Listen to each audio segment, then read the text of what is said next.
Esta fiesta del concello de Pereiro de Aguiar se ubica en Loñoá porque hay una riqueza etnográfica ligada al movimiento leiro.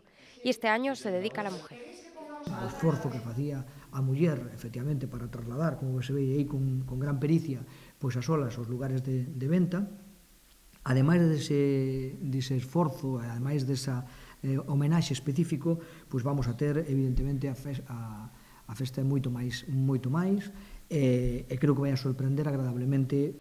Habrá homenajes a los oficios tradicionales, pero no faltará la música, el baile y la gastronomía de la tierra, con especial protagonismo de la agricultura ecológica. Es un día de fiesta y recuerdo al nacimiento de Loñoa.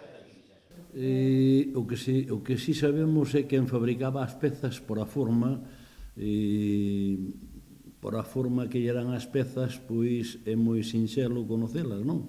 E por o espesor que lle dan tamén a peza, que hai pezas que son moi lixeiras, e era o que fabricaba ben, porque estiraba moito o material, e ao final a seguridade é a mesma, pero evitaba moito peso, claro.